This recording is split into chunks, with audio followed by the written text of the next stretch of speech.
Boa noite, graça e paz da parte de Cristo Jesus. É muito bom encontrar você novamente aqui, nesse ambiente virtual, onde nós vamos adorar o nosso Deus. Eu quero agradecer a sua presença, você que já está por aí nas redes sociais, tanto no Facebook quanto no YouTube. É uma grande alegria ter você aqui com a gente no espaço virtual da Igreja Presbiteriana de Sorocaba. Seja muito bem-vindo. Eu queria convidar você, então, neste momento, a você colocar o seu coração diante de Deus e me acompanhar em uma oração. Nós vamos começar o nosso encontro de louvor e adoração a Deus, vamos ter uma reflexão da palavra e nada melhor que começar este encontro adorando a Deus através das nossas orações. Senhor, eu quero te agradecer, ó Deus, por mais esse dia que nós tivemos. Eu quero te agradecer de maneira muito especial, Pai, por cada mãe da nossa comunidade, por cada mãe da nossa cidade, por cada mãe do nosso Brasil, ó Deus. Que o Senhor as abençoe, derrame da tua graça e livre, Pai, as nossas mães do mal, Senhor. Nós pedimos isso em nome de Jesus. Também queremos te agradecer, ó Deus, por esse dia maravilhoso, onde algumas famílias, Pai, que mesmo que virtualmente puderam se reunir, conversar, matar a saudade, outras puderam estar juntas de fato e de verdade, ó Deus. Nós te agradecemos por tudo isso, Senhor. Nós te agradecemos porque reconhecemos que a cada manhã a tua misericórdia se renova sobre nossas vidas.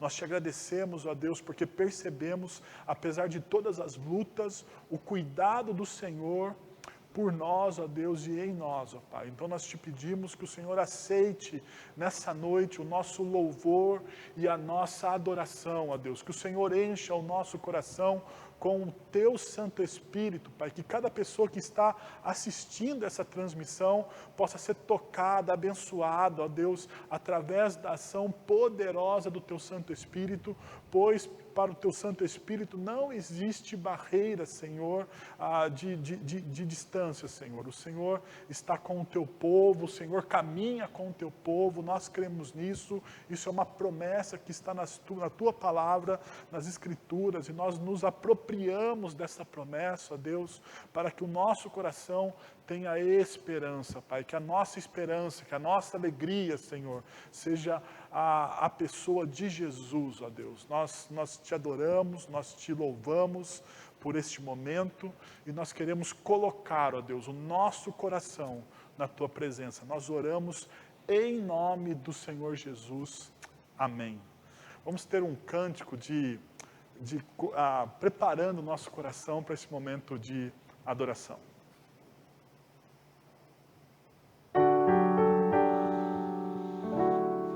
Como descrever, como explicar o amor que vai de leste a oeste e nunca mais vai terminar. Tu me conheces bem e sabe como eu sou.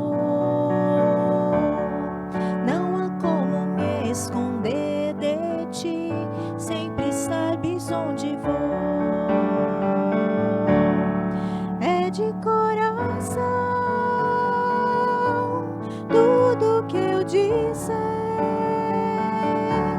no hino de louvor a Jesus de Nazaré. Se as palavras não mostrarem como é grande a minha gratidão, mesmo assim, Senhor, recebe o meu louvor, é de coração. Se eu fizer chover palavras de louvor, assim será tão pouco frente a esse grande amor. Por isso escute o meu pulsar do meu coração. És o caminho, a vida e a verdade. Te dou a minha gratidão.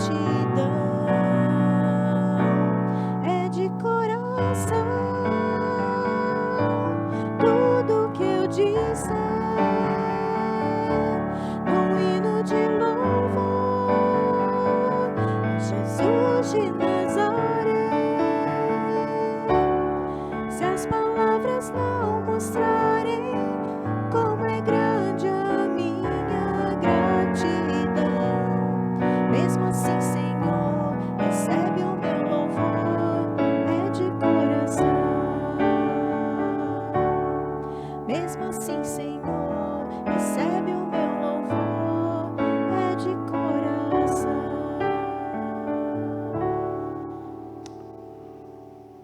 Muito bem, meus queridos, eu gostaria também neste momento convidar você para um tempo de reflexão. A palavra de Deus diz que nós devemos examinar o nosso coração.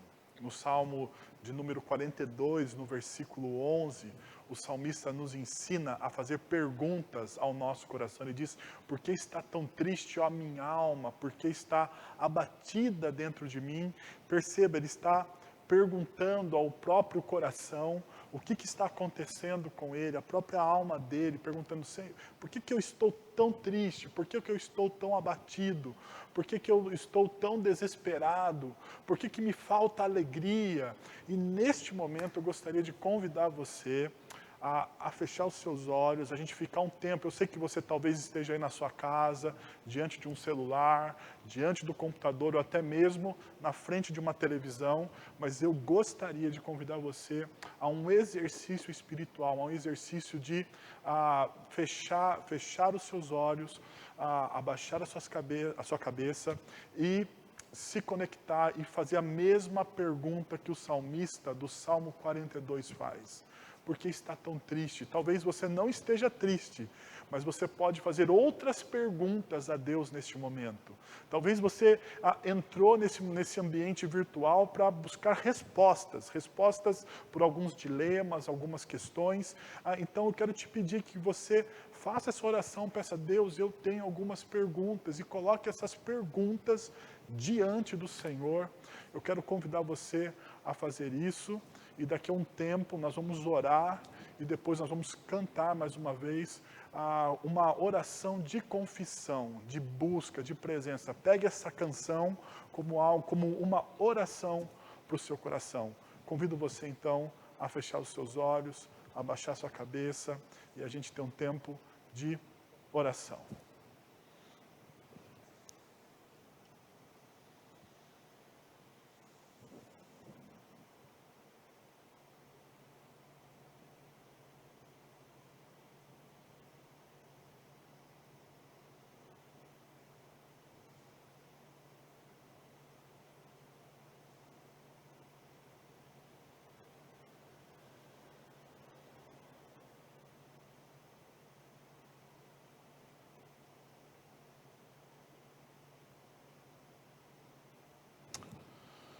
Senhor, nós estamos na Tua presença e estamos perguntando a Deus, ao nosso coração, e colocando essas perguntas não somente a nós mesmos, mas estamos colocando essas perguntas diante do Senhor, ó Pai. Porque nós cremos que o Teu Santo Espírito pode responder essas perguntas. Que o Teu Santo Espírito pode usar a Tua palavra nessa noite para trazer iluminação, ó Deus, ao nosso coração, que muitas vezes busca respostas, ó Deus, e busca respostas em lugares errados. Nós estamos na Tua presença, Pai. Nós pedimos perdão, então, Senhor, pelos nossos pecados, pelas nossas falhas, pelas nossas dificuldades, ó Deus. Muitas vezes nós conhecemos a Tua palavra, nós sabemos o que precisa ser feito e não o fazemos, ó Deus. Então nós te pedimos perdão, Senhor. Perdão pela nossa omissão, Senhor. Perdão, ó Deus, pela falta de iniciativa que nós temos no desenvolvimento do reino de Deus. Perdão, ó Deus, pela nossa covardia, Senhor. Muitas vezes nos falta coragem, ó Deus. Coragem para falar do Teu Evangelho, coragem para orar com as pessoas, coragem, ó Deus, para demonstrar graça, Deus. Muitas vezes também, ó Pai, nosso coração é tão consumista, pensa tanto em si mesmo, que nos falta, ó Deus, desprendimento das coisas que nós temos, ó Pai. Muitas vezes nós queremos tudo, ó Deus, para nós mesmos e não dividimos, não repartimos, não compartilhamos, Senhor. Eu quero te pedir perdão nessa noite, Senhor. E nós buscamos a Tua presença para resolver, ó Deus, os dilemas e as dúvidas que permeiam o nosso coração, Senhor. Venha em nós através do Teu Santo Espírito, que o Seu Santo Espírito, ó Deus, crie em nós um coração inclinado para a Tua vontade. É o que nós oramos em nome de Jesus. Amém.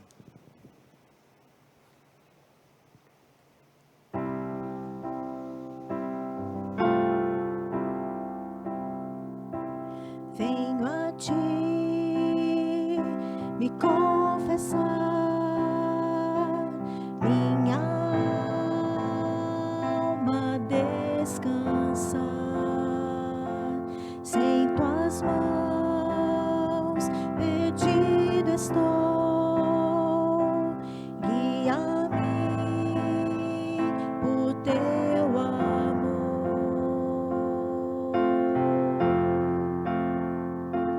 Ó Senhor, de ti preciso, mais e mais preciso, meu defensor, justo e fiel, de ti eu preciso.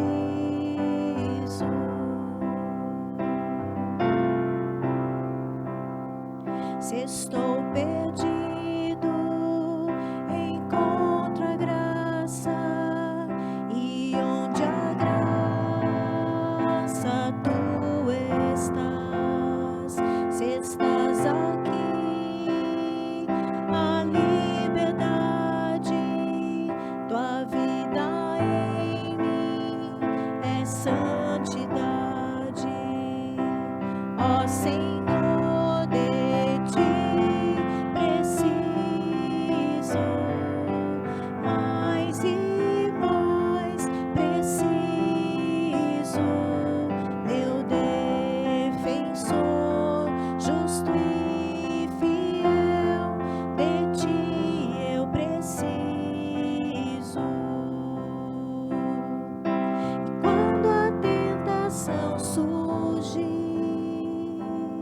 Que a minha vida cante a ti.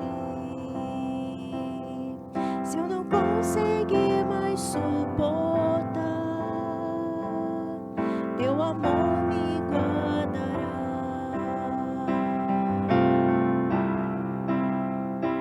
Ó Senhor, de ti preciso, mais e mais preciso, meu defensor, justo e fiel, de ti eu preciso, meu defensor, justo e fiel, de ti eu preciso.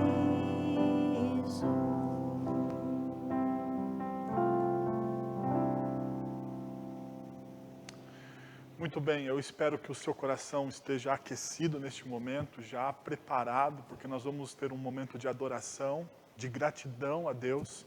E eu tenho uma palavra, primeiro, aos da nossa comunidade, aquelas pessoas que têm contribuído com a nossa comunidade de maneira fiel, mesmo neste momento tão difícil do nosso país.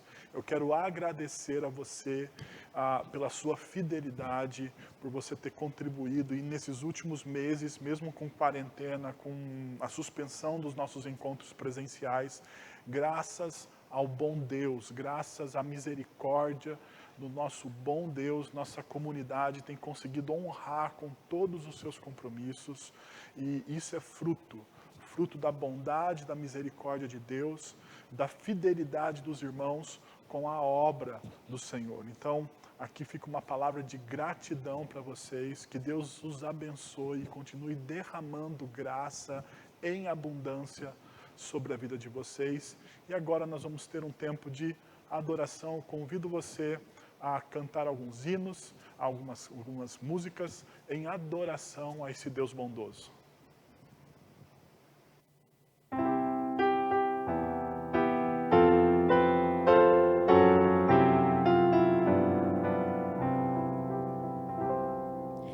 Vero Consolador, Espírito de Deus, a tua paz e o teu amor revela aos que são teus.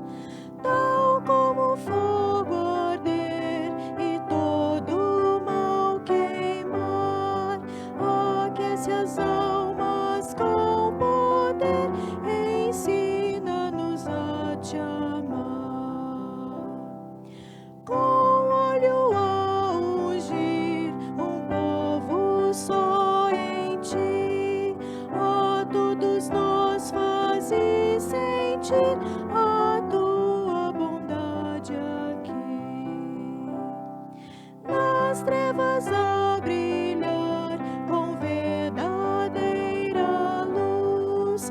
O pecador faz encontrar o bom Salvador Jesus.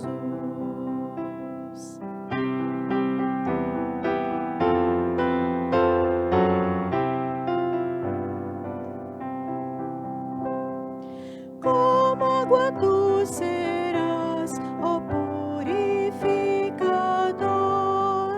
e viva fonte abrirás nos teus átrios, ó Senhor.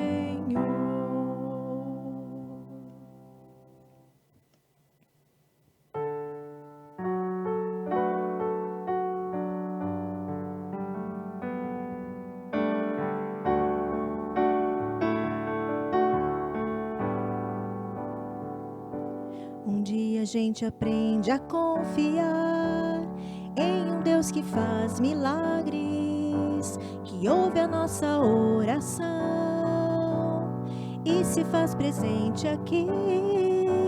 Um dia a gente aprende a dar um passo só de cada vez, mas sem duvidar,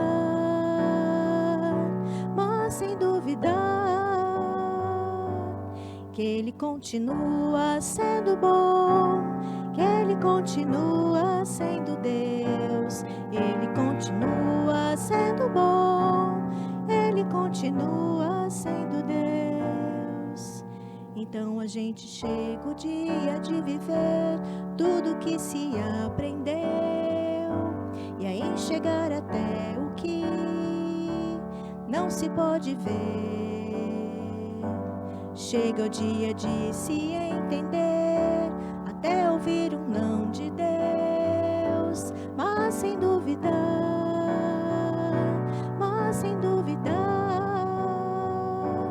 que Ele continua sendo bom, que Ele continua sendo Deus, Ele continua sendo bom, Ele continua sendo Deus, Ele continua sendo bom, Ele continua sendo Deus, Ele continua sendo bom, Ele continua sendo Deus.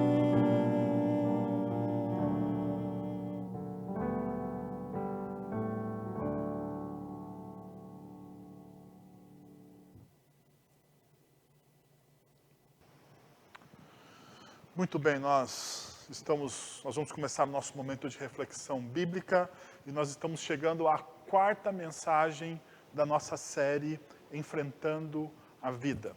Eu gostaria de começar esse momento de reflexão lembrando até onde nós chegamos nesse momento, como foi a nossa jornada até aqui, né? Primeiro a gente viu sobre a promessa. O envio do Espírito Santo é um ato da graça de Deus para com os seus discípulos. Este ato de amor capacita os discípulos com sabedoria, coragem e amor pelo próximo. Então, o Espírito Santo é uma promessa de Deus através da pessoa de Cristo Jesus. Ele nos envia isso como uma promessa. Depois existe a missão do Espírito Santo. O Espírito Santo convence a humanidade da verdadeira narrativa da história escrita por Deus, nos levando a entender nossa condição de desconexão com Deus por causa do pecado, o juízo que advém dessa condição e da necessidade de ser feita a justiça de Deus. E essa justiça feita por Deus é feita na pessoa de Jesus, através da sua morte e depois da sua ressurreição.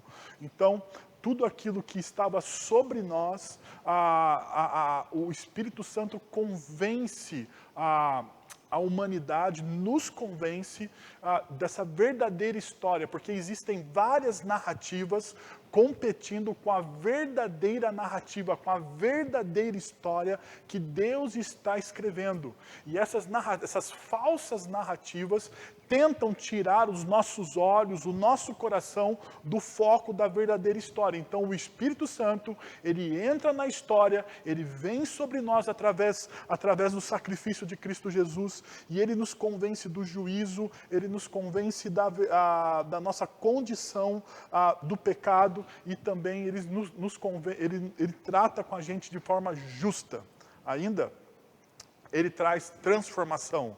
Ele tem uma promessa, a missão, e por último nós vimos sobre transformação. O Espírito Santo provoca uma transformação completa na pessoa que se rende ao amor de Cristo Jesus. É isso que o Espírito Santo faz, ele promove uma transformação completa, dando a essa pessoa um novo coração sensível e humilde diante de Deus. Então é isso que nós olhamos até este momento da nossa caminhada aqui. E eu gostaria de começar a quarta reflexão, ou seja, a nossa penúltima reflexão sobre a ação do Espírito Santo na história, olhando um pouco para a nossa cultura. E nessa semana nós tivemos uma notícia triste, e é com muita reverência que eu vou falar um pouco sobre isso, porque envolve uma pessoa pública e juntamente com isso não envolve simplesmente uma questão de certo ou de errado. Mas eu gostaria de muita reverência fazer menção à carta de despedida de Flávio Magliaccio.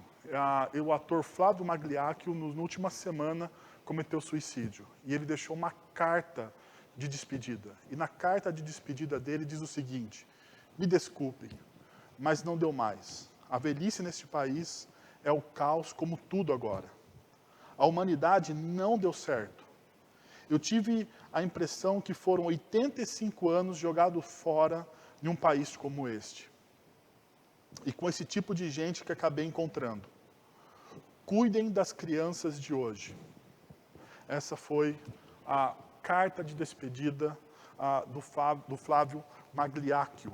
E uma coisa que eu gostaria de chamar a atenção de vocês é para a frase: a humanidade não deu certo. Nós poderíamos fazer várias reflexões, mas eu gostaria de fazer uma redução aqui, um corte em tudo que ele disse e simplesmente olhar para essa frase central da carta dele: a humanidade não deu certo. Talvez diante do momento que nós estamos vivendo, seja ele político-econômico, seja ele científico, seja ele por causa da pandemia, diante desse momento político, desse momento que nós estamos vivendo, você pode estar pensando igualmente, igual o Flávio. Você está pensando assim: realmente a humanidade não deu certo. Esse projeto de humanidade não está dando certo. Você olha para os políticos e você fala assim: não, essas pessoas estão brincando com coisa séria, porque os políticos, eles estão brincando com a vida das pessoas. E a vida de pessoas é algo muito sério, algo muito único. A partir do momento que nós temos uma compreensão da cosmovisão cristã, nós entendemos que a vida de um ser humano é feito à imagem e semelhança do Deus Criador de todas as coisas. É algo muito sério quando você brinca com a vida.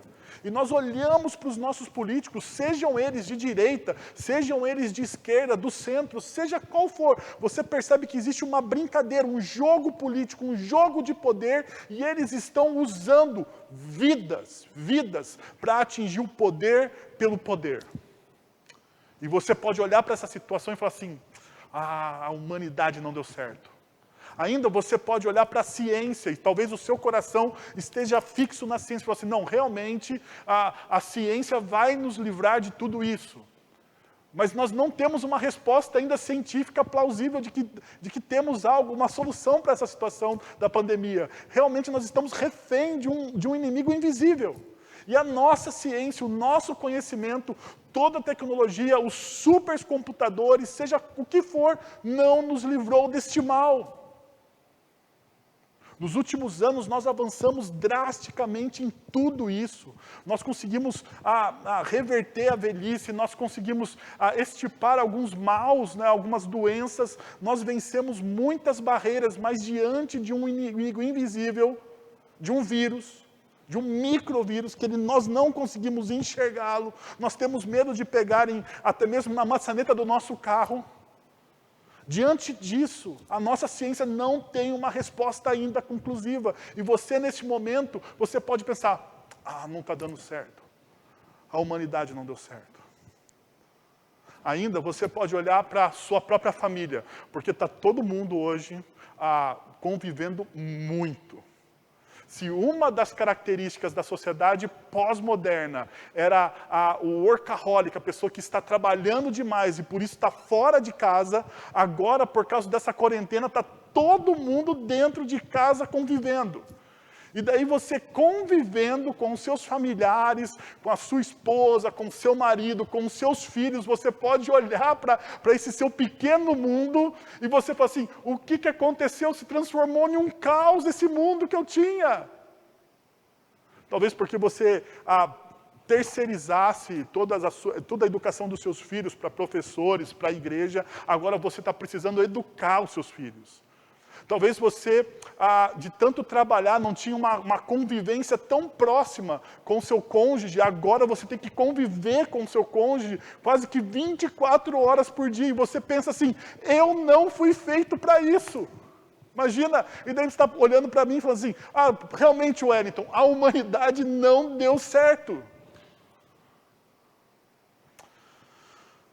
O grande problema disso é que a gente pode ser envolvido por aquilo que o Luiz Felipe Pondé escreveu na Folha nessa última semana, dizendo assim, o grande desafio espiritual pós-pandemia será não sucumbir ao niilismo. O grande desafio espiritual pós-pandemia, movido por esse sentimento de que a humanidade não deu certo, nós vamos migrar para aquilo que os filósofos chamam de niilismo. E o niilismo, vou dar uma simplificação, uma conclusão, um ponto aqui muito simples dele, um resumo dele. É o ponto de vista que se considera que as crenças e os valores tradicionais são infundados. E que não há qualquer sentido ou utilidade na existência. Isso é o niilismo. Daí, diante dessa desesperança generalizada, aonde você olha para os valores, para as instituições, você vê tudo sendo se transformando em estado líquido, como diz Zygmunt Bauman, né? As coisas não são sólidas mais nessa pós-modernidade. Tudo se torna líquido, tudo se torna frugal, tudo passageiro. E diante dessa realidade, o que nos sobra não é absolutamente nada. A sua percepção das coisas é a percepção de que você está se olhando para o espelho e você não está vendo nada. Nada. Porque todos os seus valores foram roubados. Porque tudo aquilo que você acreditava, onde você colocava os seus pés, não existe mais.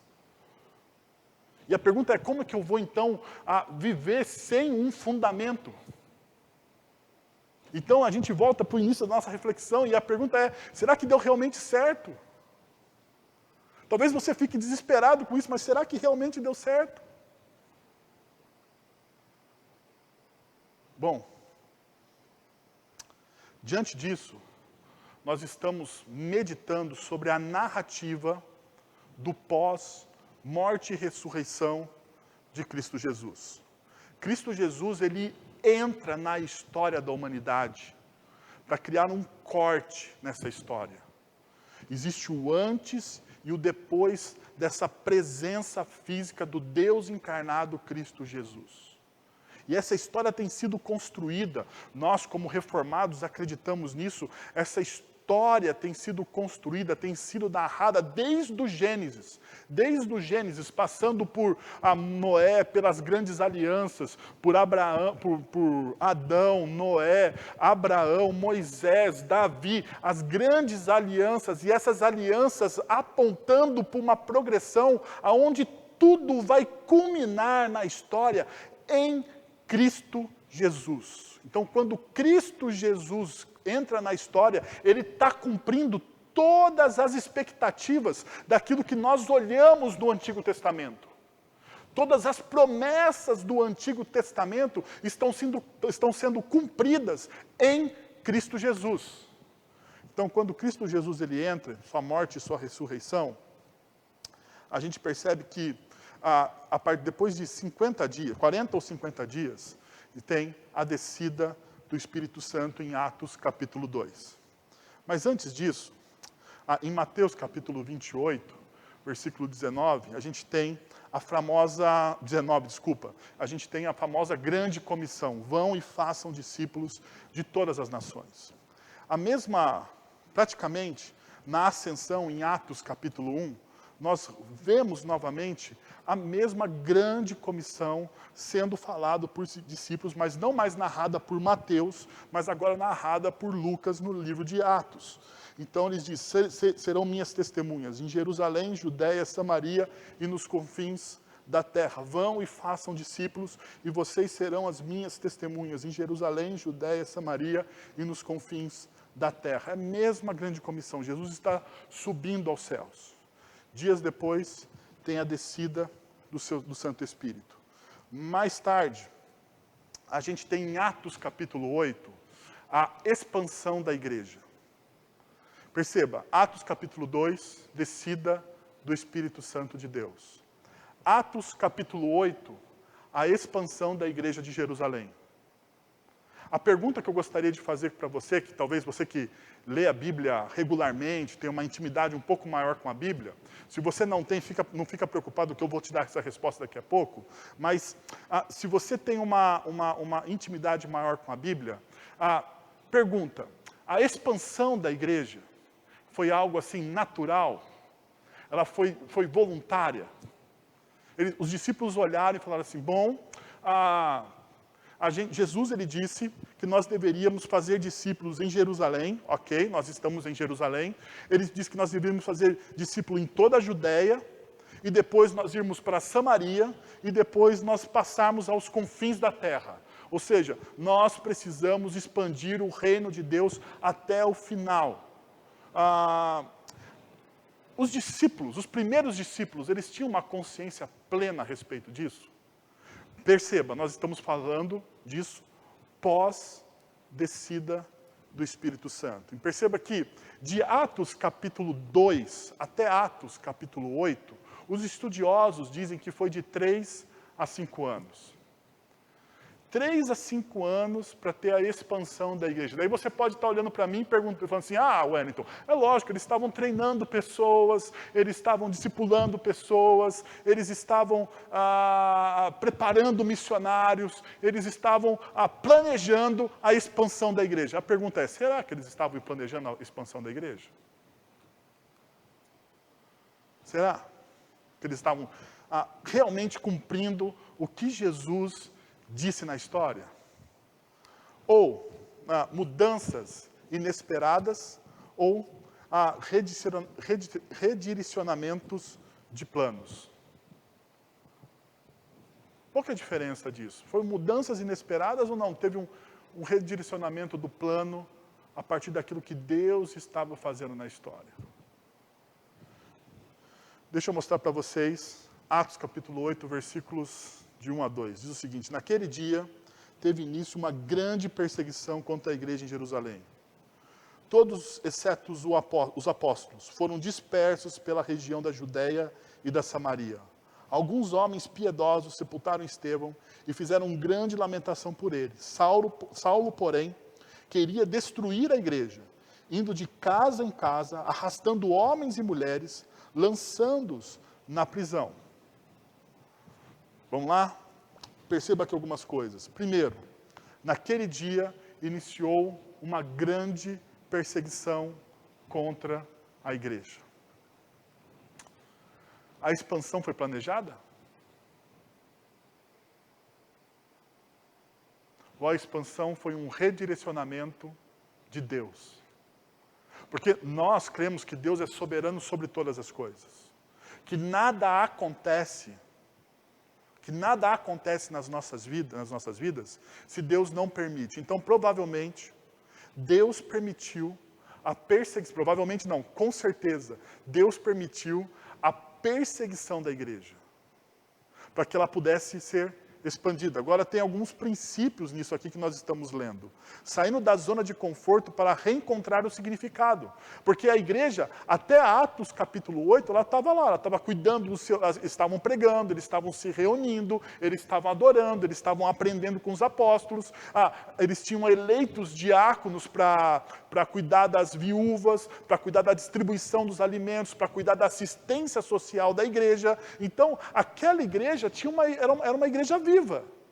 Mas a pergunta é se aquela igreja estava cumprindo a missão de Cristo Jesus. Então, eles estavam saindo da zona de conforto para reencontrar um significado na missão. E é isso muitas vezes que Deus faz nas nossas vidas. Primeiro, a perseguição foi desleal e injusta. Eu queria construir algumas pontes com vocês. A primeira coisa que nós olhamos no texto é que uma perseguição desleal e injusta. Os próprios judeus perseguindo os judeus, o próprio povo matando o próprio povo. Não era o Império Romano. O Império Romano ainda não está na história perseguindo os cristãos. Quem está perseguindo os cristãos aqui são os próprios judeus. Perceba que o texto diz que Saulo, depois vai se tornar Paulo, está perseguindo os primeiros cristãos, os primeiros discípulos de Jesus. 2, eles lamentam a morte de pessoas amadas. Estevão tinha morrido por causa do seu testemunho. Estevão dá um testemunho bonito a respeito da pessoa de Jesus e prega aos judeus a grande história do Evangelho de Deus. E por pregar a história em conexão com aquilo que Cristo Jesus fez na história, Estevão é morto. Ainda, a obrigatoriedade na mudança do estilo de vida. Por último, tudo que era normal é tomado pelo caos. Tirando a perseguição desleal e injusta, que talvez algumas pessoas não sofram, na nossa sociedade hoje, nós estamos lamentando a morte de pessoas queridas. Nós estamos. Talvez pessoas próximas a você pegaram o coronavírus, ou talvez pessoas próximas a vocês não pegaram o vírus, mas faleceram. E você está lamentando a morte de pessoas queridas e amadas. Ainda, por causa de toda essa pandemia, nós fomos obrigados a mudar o nosso estilo de vida. A liberdade que nós tanto prezamos de ir e vir, agora está tolhida. Nós não temos a mesma liberdade que antes. Nós temos que usar máscara. Existe decreto em vários lugares para a gente colocar, em várias cidades, inclusive na nossa de Sorocaba, para quando a gente estiver em lugares públicos, nós precisamos estar com máscaras. Numa atitude de amor, de graça, eu sei, de cuidado para com o outro. Não estou falando contra as máscaras, pelo contrário, eu acho que isso, a gente tem que ter uma preocupação com o próximo, uma atitude altamente cristã, você seguir os decretos do governo. Porém, a liberdade, e é o que eu estou falando, a nossa liberdade está agora restrita. Talvez um dos maiores deuses dos nossos dias, a liberdade que nós tanto desejamos, está agora restrita. Você não tem mais tanta liberdade. Você teve que mudar o seu estilo de vida. Isso não é bom. Isso para você talvez seja trágico. Tudo o que era normal se tornou um caos. Se tornou um caos fazer compra no mercado, porque era normal. Tomar um café na padaria com amigos hoje, nem pensar. Sair para jantar, não tem como. Até pedir comida pelo delivery, você tem medo. Então, tudo se tornou caos. Perceba, existem algumas pontes. Agora, diante dessas pontes, a pergunta é como os primeiros discípulos, ou melhor, nós vamos tratar um pouco da vida de Felipe, como Felipe, um dos discípulos de Jesus, tratou este momento que ele estava vivendo. Porque tem algumas pontes em relação a gente. Nós estamos lamentando, talvez você seja perseguido, não sei, talvez injustamente no seu emprego, no seu trabalho. Você teve que mudar o seu estilo de vida e você vive hoje num caos social, seja ele econômico, porque o desemprego está batendo a nossa porta a todo instante. A nossa economia está em queda. Se você acompanha a Bolsa de Valores, você percebe a ondulação dela. Se você estava desejando fazer uma viagem, você está pensando 3 vezes por causa do dólar, e você fala assim, estamos no caos. Estamos num caos político, num caos econômico, estamos num caos. Assim também estava a vida daqueles primeiros discípulos, quando a primeira perseguição a eles foi deflagrada. Qual foi a postura deles? Qual é a sua postura diante daquilo que você está vivendo? Porque a sua postura, a forma como eu e você vamos responder a esses desafios modernos, contemporâneos da nossa cultura, é que vai determinar a nossa fé, o nosso testemunho. Talvez você não parou para pensar nisso ainda, mas o seu testemunho tem a ver como você vai enfrentar os seus desafios daqui para frente. Essa nova forma de viver que nós vamos ter. Bom, C.S. Lewis, ele diz uma coisa muito interessante. Ele fala assim, se você está à procura de uma religião que o deixe confortável, definitivamente, eu não lhe aconselharia o cristianismo. Vou repetir. Se você está à procura de uma religião que o deixe confortável, definitivamente, eu não lhe aconselharia o cristianismo. Porque, meus irmãos, o cristianismo, eu sei, diferente do que muitas vezes nós ouvimos de alguns pregadores modernos, né? Que venha para Jesus e a sua vida está resolvida, né? Venha para Jesus, porque Jesus ele tem os 5 passos para uma vida feliz. Venha para Jesus, porque você realmente, se você vier para Jesus, você vai ter a fórmula do sucesso, né? Não é assim. Sinto te informar que o cristianismo é uma religião altamente desconfortável. O cristianismo nos empurra para uma zona não de conforto, para uma zona de desconforto. Porque o que Deus está fazendo em nós é nos moldar ao caráter de Cristo Jesus. Então ele não vai ser nada confortável. Nada confortável. Porque se nós queremos mudar aquela premissa do começo da nossa reflexão, de que a humanidade não deu certo, a única forma dessa humanidade dar certo é essa humanidade estar rendida aos pés de Cristo Jesus. É a única forma. Porque se essa humanidade se render aos preceitos da comunidade, da cultura pós-moderna, se essa humanidade se render ao poder, se essa humanidade se render ao dinheiro, se essa humanidade se render a filosofias esotéricas, essa humanidade não dará certo. Não dará certo.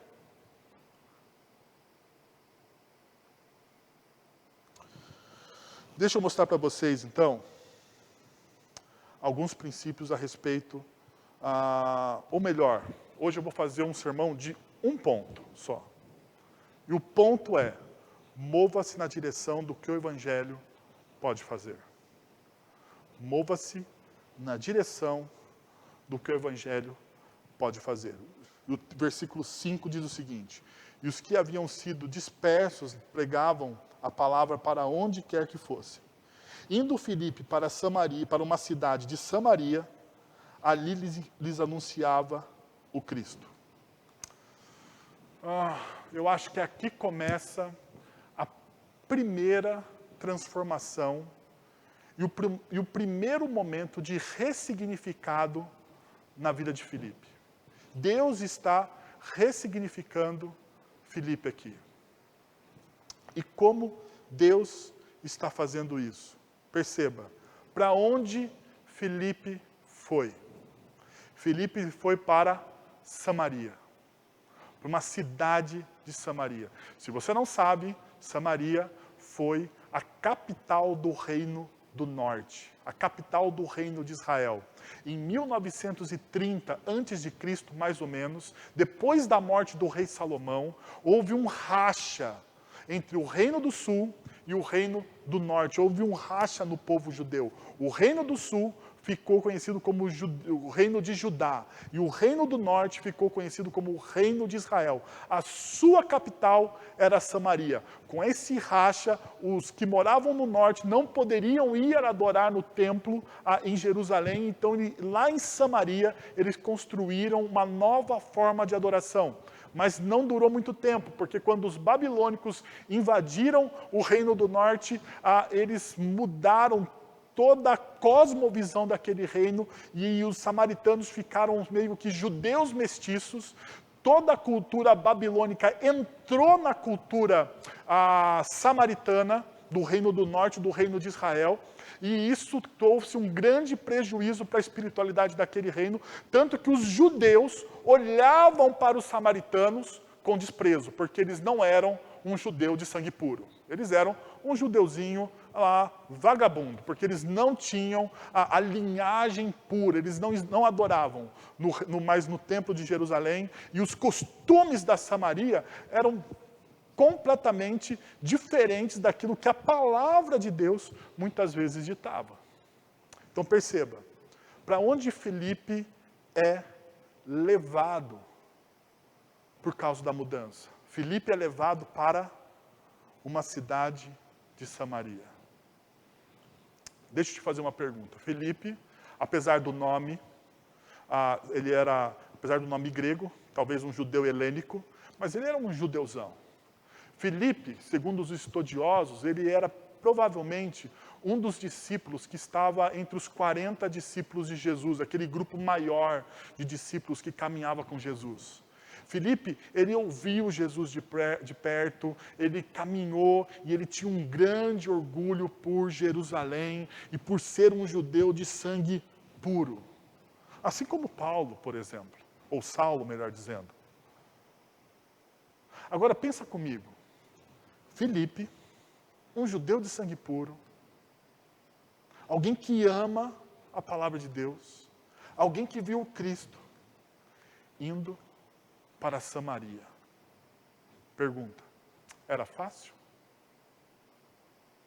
Deus está moldando o caráter de Filipe. Sabe por quê? Porque o Evangelho acaba com todo preconceito. O Evangelho acaba. Mas o Evangelho não acaba com todo o preconceito, mudando as pessoas que estão à volta. O Evangelho acaba com todo o preconceito me mudando o meu olhar para as pessoas. Sabe o que eu acho muito engraçado, às vezes, nos crentes? Naqueles que se dizem crentes, né? Porque eu prefiro ser chamado de discípulo de Jesus do que de crente. Sabe o que eu acho muito engraçado naqueles que se dizem discípulos de Jesus muitas vezes? Eles querem que as pessoas venham a uma comunidade cristã, mas que essas pessoas já venham moldadas aos costumes daquela comunidade cristã. E isso não vai dar certo. Nunca. A gente olha para as pessoas e a gente muitas vezes olha para alguém que é diferente, com desprezo. Não, essa pessoa não está vestida de acordo com o ritual da nossa igreja. Essa pessoa, ela está falando de uma forma diferente. Olha como esse pastor prega, ele prega com um computador. Cadê a Bíblia dele? Olha como que ele faz, olha como aquela pessoa canta. Já percebeu que nós, muitas vezes, como discípulos de Jesus, criamos preconceitos e deixamos de acolher as pessoas? Perceba que esse preconceito era tão grande na época de Jesus, que a mulher samaritana diz o seguinte, em João capítulo 4, versículo 9. A mulher samaritana lhe perguntou: como o Senhor, sendo judeu, pede a mim, uma samaritana, água para beber? Pois os judeus não se dão bem com os samaritanos. Esse é o clima daquele tempo. Tanto é o clima daquele tempo que Jesus, ele conta uma parábola, a parábola do bom samaritano, e é uma parábola bombástica para os judeus. Porque não poderia ter um bom samaritano, não poderia ter um samaritano melhor do que um judeu. E quando você ouve a parábola do bom samaritano, você percebe que aquele bom samaritano, que tinha um estereótipo completamente contrário a tudo aquilo que era sagrado e santo, Jesus coloca aquela pessoa como a pessoa mais próxima do caráter dele. Enquanto o sacerdote, o sacerdote e o levita que caminham naquela parábola e olham para o caminho e veem a pessoa que está ali acidentada, que foi roubada, maltratada, que está moribunda, o sacerdote e o levita, eles olham para aquela pessoa com desprezo. Muitas vezes, nós somos o levita e o sacerdote da parábola do bom samaritano. Nós somos essas pessoas. Nós olhamos para a pessoa que é diferente da gente, que pensa diferente, que crê diferente, que canta diferente, que se veste diferente. E ao invés da gente criar pontes, nós criamos verdadeiras barreiras, não por aquilo que está na palavra de Deus, porque aquilo que está na palavra de Deus, meu irmão e minha irmã, é inegociável. É inegociável. Mas nós criamos formas, nós criamos modelos, e quando pessoas fogem ao nosso modelo, nós discriminamos, nós afastamos essas pessoas. E é isso que muitas vezes acontece. Então, o que Deus está fazendo aqui? Eu creio que Deus está moldando o caráter de Filipe. Deus pega um dos pilares, um dos líderes, um dos oficiais da igreja, diante de uma perseguição, de uma mudança drástica. E ele leva essa pessoa para uma situação que talvez ele não gostaria, que ele não queria. E daí você pode até pensar para assim, mas o Wellington, ele foi para Samaria ali, né? Cumprir a grande comissão, porque lá Jesus, em Mateus capítulo 28 e também em Atos capítulo 1, ele disse para ir até Samaria e pregar o evangelho. Meu irmão, para de ser inocente. Filipe está fugindo da perseguição. Paulo, a Bíblia diz que Paulo respirava ameaças de morte contra os discípulos. Estevão morreu. Filipe está indo para Samaria, não só para pregar o evangelho, isso acontece. Mas Filipe está indo para Samaria porque nenhum judeu vai até Samaria buscar ele.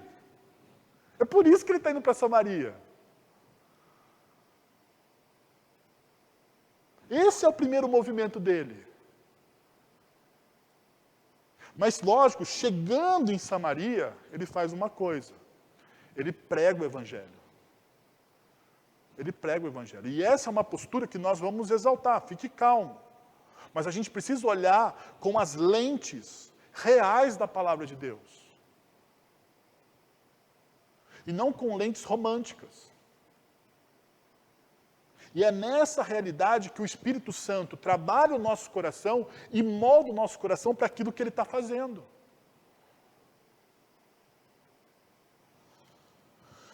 Deixa eu te perguntar. Como anda então o seu preconceito? Você tem algum preconceito no seu coração? Se você o tem, eu gostaria de convidar você a colocar isso diante de Deus. A falar, Senhor, muito mais do que acolher pessoas, eu afastei pessoas do Senhor. Talvez seja um momento de você pedir perdão por esse pecado. Porque o próprio Senhor Jesus, ele diz, olha para os meus pequeninos, ai de você se tornar uma pedra de tropeço para aqueles que são pequeninos, para aqueles que estão começando na fé. Ai de você que é mestre na lei, que já conhece, se você está se tornando uma pedra de tropeço, e nós muitas vezes nos tornamos pedra de tropeço, não por um escândalo de pecado, mas nós tornamos pedra de tropeço porque nós não acolhemos as pessoas.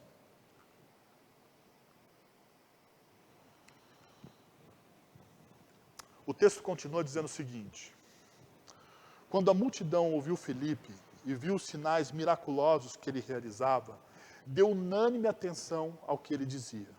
Os espíritos imundos saíam de muitos, dando gritos, e muitos paralíticos e mancos foram curados. Primeira coisa, Filipe foi ouvido por aquelas pessoas. Então, Filipe, ele pregava o evangelho de maneira clara. Então, ele foi ouvido por aquelas pessoas. Segunda coisa, houve sinais miraculosos, ou seja, não somente existem a pregação através daquilo que você, da sua fala, mas existe a pregação, as evidências de que o reino de Deus está chegando através das suas atitudes, daquilo que você faz. Né? Então, mas deixa eu te mostrar uma coisa. Stephen Lee, ele fala de 4 razões porque não compartilhamos o Evangelho. Primeira razão, por que pessoas não compartilham o Evangelho? Por pouca compreensão do Evangelho. Pessoas não compartilham o Evangelho por pouca compreensão do Evangelho. Talvez você possa estar nesse quesito. Você fala assim, bom, eu ainda não sou uma pessoa que compreendeu de fato o Evangelho de Jesus, então eu preciso entrar mais a fundo naquilo que é o Evangelho. Mas também pode ser a possibilidade de você ter um discipulado sem conexão com a missão. Então você tem um discipulado desconexo. Você até conhece muito do Evangelho. E talvez esse aqui seja um problema. Porque você conhece tanto do Evangelho, mas você não consegue liberar o seu conhecimento, passar o seu conhecimento para alguém. Ou seja, o seu discipulado, aquilo que você aprendeu a sua vida inteira, está desconexo com a missão. Porque talvez você pense que missão seja somente quem faz missão, são os pastores, quem faz missão são os missionários, e você pensa, missão é algo que está distante de mim. Não. Missão é o que eu faço dia a dia, é o que eu trabalho de segunda, é o meu trabalho de segunda a sexta, de segunda a sábado, na verdade dizendo, é missão. Missão está na minha casa, com os meus filhos, missão está com a minha esposa, missão está com os meus amigos. Isso é missão. Ainda, medo de ser alvo de rejeição ou preconceito. Você fala assim, bom, se eu for seguir o Evangelho, de fato, se eu me tornar um discípulo de Jesus verdadeiro, se eu quiser viver o Evangelho, eu vou ser perseguido. Porque eu vou ter que ser íntegro. Se eu quiser viver o Evangelho, eu vou ter que dizer não para algumas coisas que muitas pessoas dizem sim. Se eu quiser viver o Evangelho, eu vou ter que ser uma pessoa que fala a verdade acima de tudo. Se eu quiser viver o Evangelho, eu vou ter que ser uma pessoa que ama de fato as pessoas. Se eu quiser viver o Evangelho, eu vou ser muitas vezes taxado por bobo ou por mole, porque eu sou gracioso com as pessoas. Eu vou ser taxado de tonto, e daí vai gerar sobre mim uma rejeição, vai parecer que eu sou fraco. E daí você tem medo de ser alvo de rejeição, você tem medo do preconceito, porque você pode olhar para assim, mas será que eu vou ser identificado como aquelas pessoas como aqueles tipos de pregadores que não são tão crentes assim, vamos dizer por aí? Ainda, a falta de consciência e amor pelos perdidos.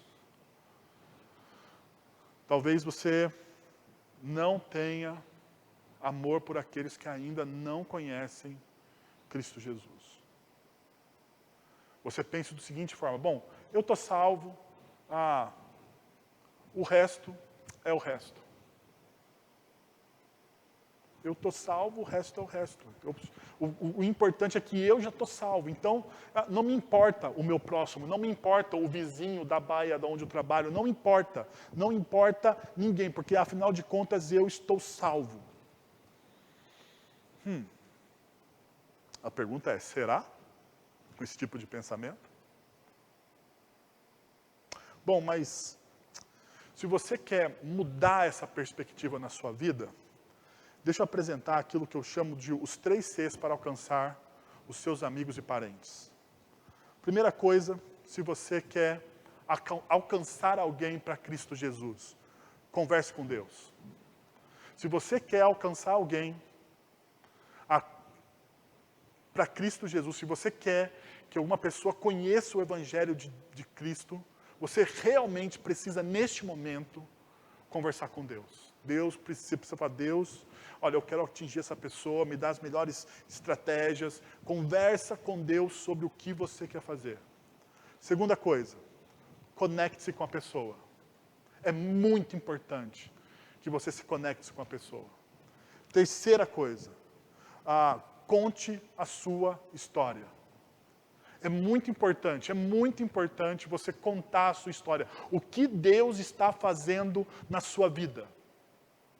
Sabe que eu muitas vezes olho para algumas pessoas e eu fico pensando assim, poxa, será que as pessoas não vivem nenhuma experiência com Deus? Porque assim, o que as pessoas falam é o do que o outro falou. Porque fulano viveu isso, porque Beltrano viveu isso. Calma aí, meu irmão, o que você viveu com Deus?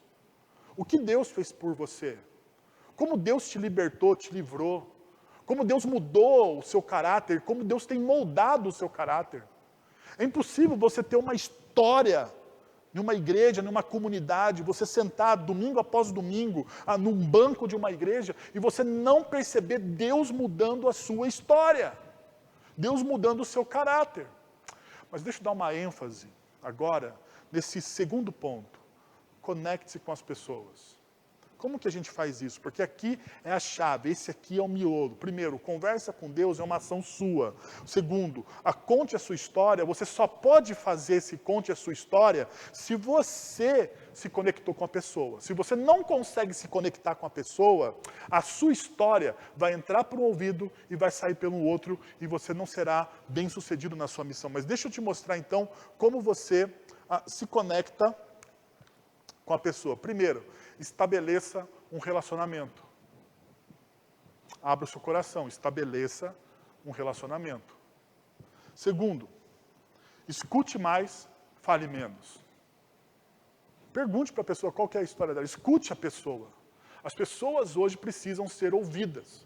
E eu acho que neste momento que nós estamos vivendo de pandemia, o que as pessoas precisam é serem ouvidas. Se você pegar o seu telefone e ligar para alguém e falar, conta a sua história, tem pessoas sedentas para contar histórias. Então, eu gostaria de convidar você, que é um discípulo de Jesus e quer ter uma experiência edificadora de apresentar o Evangelho para alguém, faça isso. Pegue um telefone e ligue para uma pessoa e fala, conte a sua história. Por último, encontre um espaço para servir. Uma das coisas mais gratificantes como cristão é você servir alguém. Como a graça é transformadora. Quando você dá algo para alguém e essa pessoa não espera que aquilo seja dado a ela. Você já teve essa experiência de dar algo para alguém, assim, você entregar algo para essa pessoa e a pessoa, uau, por que eu ganhei isso? Ah, eu não mereço, e você sabe que a pessoa não merece, mas aquilo comove o coração da pessoa, aquilo toca o mais profundo da alma de alguém, a graça, se demonstrar gracioso para alguém. Se coloque diante dessa pessoa para servir. Talvez o que falte para você é ligar para alguém e dizer assim, como eu posso te servir? Como eu posso te ajudar? Um dos mandamentos recíprocos que o apóstolo Paulo nos dá é sirvam uns aos outros. Demonstre, e a gente pensa que servir é se tornar um capacho, um subserviente. Servir, aos olhos da Bíblia, é você ser gracioso com as pessoas. Assim como Cristo Jesus foi gracioso com você. É isso. Ainda. Versículo 8. Assim houve grande alegria naquela cidade. É o final de tudo que significa o ressignificado do Evangelho. O Evangelho de Deus traz alegria. O Evangelho de Deus, ele dá uma grande alegria. Perceba, não houve um novo momento econômico. Não houve uma prosperidade financeira. Não houve isso. O que aconteceu, o texto bíblico nos informa. Por que houve grande alegria? Versículo 7. Os espíritos imundos saíam de muitos, dando gritos, e muitos paralíticos e mancos foram curados. Os sinais do reino de Deus se fizeram presente naquele lugar. Os sinais do reino de Deus se fizeram presente porque as pessoas ouviram o Evangelho. Porque as pessoas se conectaram com Filipe. Porque Filipe, de alguma forma, serviu aquelas pessoas. E ao ouvirem o Evangelho, ao verem os sinais, porque o Evangelho, o reino de Deus,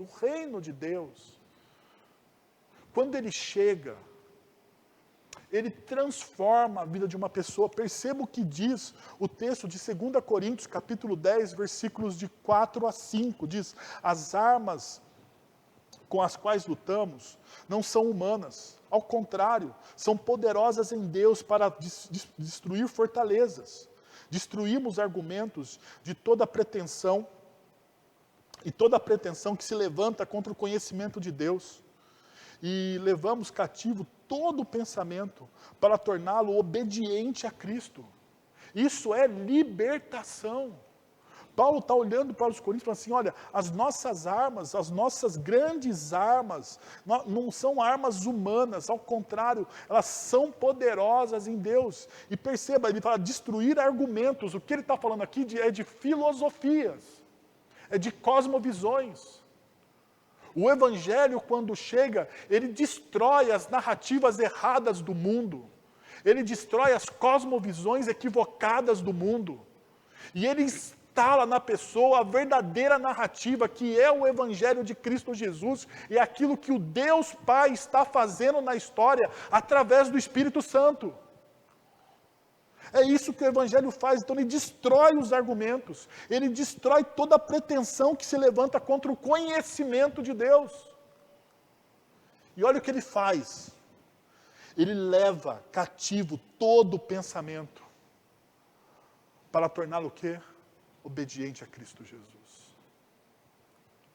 Filipe, quando ele prega o Evangelho a Samaria, isso acontece com os samaritanos. Eles têm os seus pensamentos cativos em Cristo Jesus, a sua visão de mundo é redimensionada pelo Evangelho de Deus. Assim deveria também ser a nossa visão. A nossa visão não deveria ser uma visão secular, mas a nossa visão deveria ser uma visão moldada por aquilo que Deus está fazendo na história. Então o nosso coração não entraria em desespero, porque aquilo que Deus está fazendo na história não é aleatório. O mundo não está sem um maestro. Deus está orquestrando toda a história da humanidade e o nosso coração não precisa ficar desesperado, porque a humanidade não vai dar errado. Por que ela não vai dar errado? Não é por causa das minhas qualidades, das suas qualidades, mas é por causa daquilo que Jesus fez na cruz por nós. Porque em Cristo Jesus nós nos tornamos verdadeiramente humanos. Em Cristo Jesus, e é o que a palavra de Deus diz, nós recebemos uma nova vida, um novo caráter. Porque aquele que está em Cristo Jesus é nova criatura. Porque aquele que está em Cristo Jesus não está mais morto. E é isso que Paulo está dizendo quando Paulo diz, olha, se você está em Cristo Jesus, você não está mais morto, é porque você está revestido de uma nova humanidade, não da sua velha humanidade, não da sua velha carne, mas da humanidade que é Cristo Jesus. Cristo Jesus vem e se reveste. Você através da ação e do poder do Espírito Santo.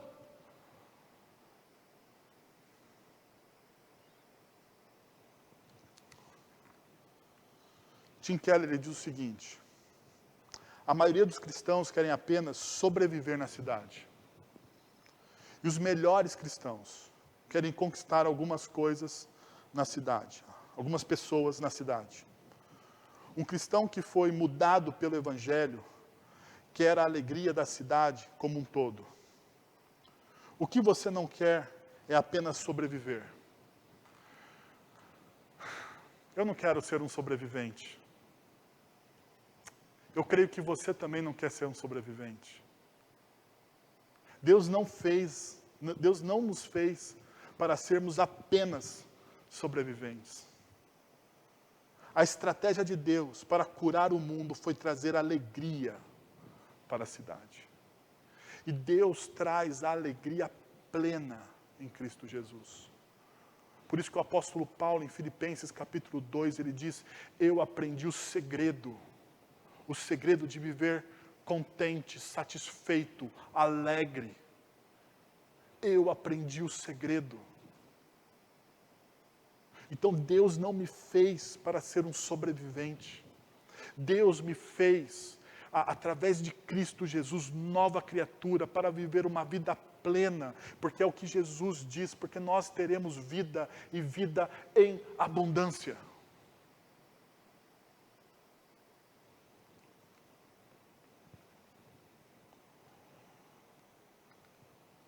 O que podemos fazer para ter toda a alegria cheia, toda a cidade cheia de alegria?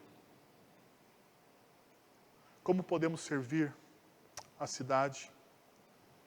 Como podemos curar as pessoas? Somente com o Evangelho de Deus. Por isso que Paulo, em 1 Coríntios capítulo 4, no versículo 20, ele diz, porque o reino de Deus consiste não em palavras, mas em poder. Por isso que Jesus, ele olha para os seus discípulos, quando ele está falando da promessa do Espírito Santo.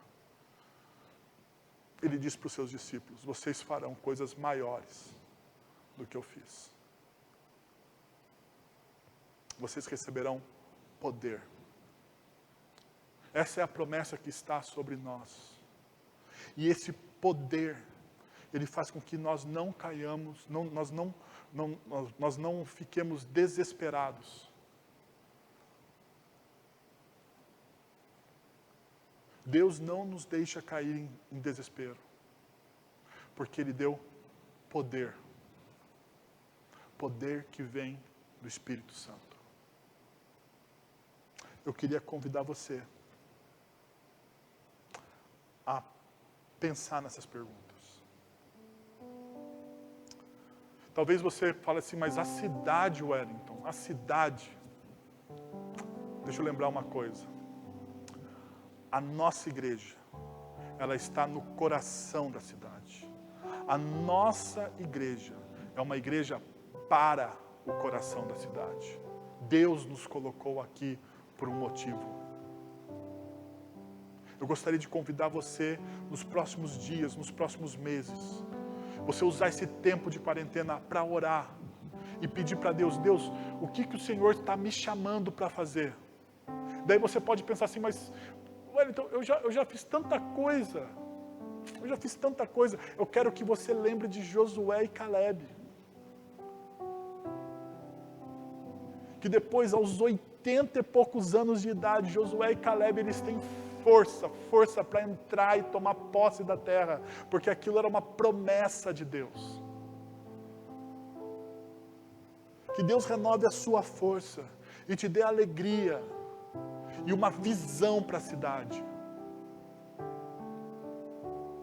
Eu quero que você pense como nós podemos servir a cidade. Como nós podemos curar as pessoas.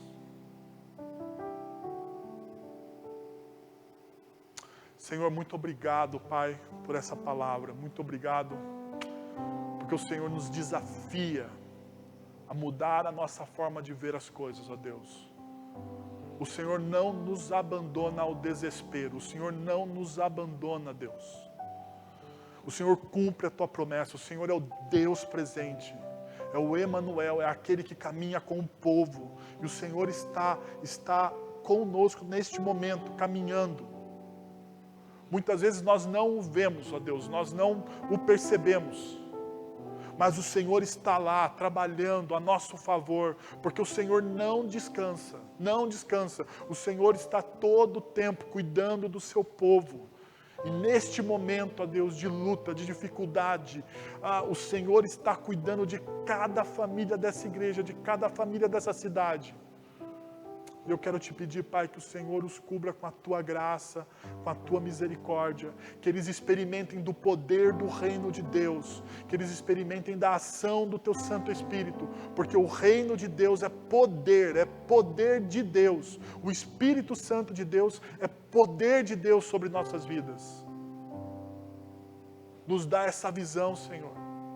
Traz isso ao nosso coração, Pai, em nome de Jesus. Para a honra e glória do Teu nome, Senhor. Porque isso é uma promessa Sua. Nos faz ver e desfrutar dessa promessa, Pai. Nós queremos experimentar, ó Deus, não para a nossa glória, mas para a Tua glória, para a honra do Teu nome, Senhor. É em nome de Jesus que nós oramos. Amém.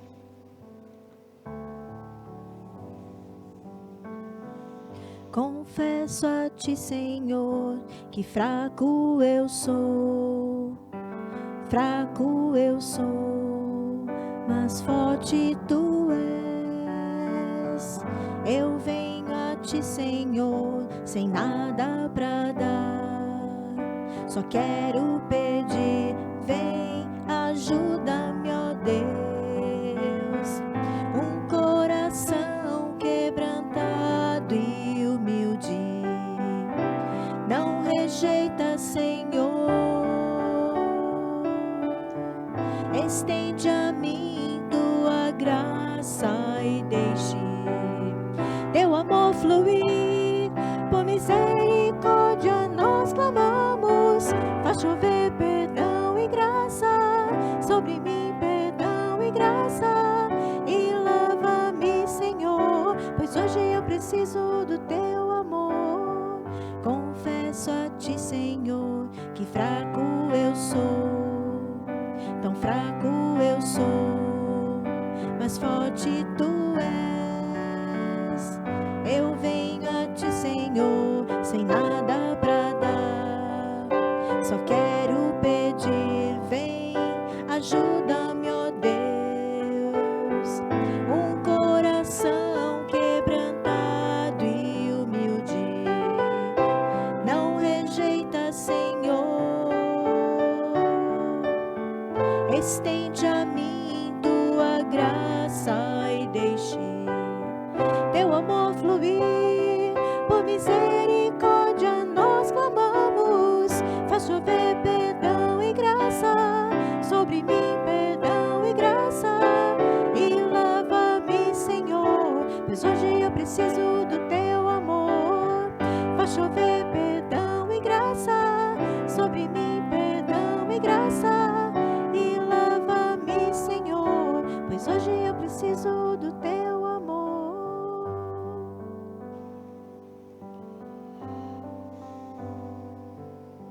meus irmãos. Vamos encerrar o nosso encontro. Quero agradecer você que ficou e acompanhou todo o nosso encontro. Espero que Deus tenha falado profundamente ao seu coração e desafiado você a uma nova postura de vida através da ação do Espírito Santo dele, para que o nome dele seja glorificado.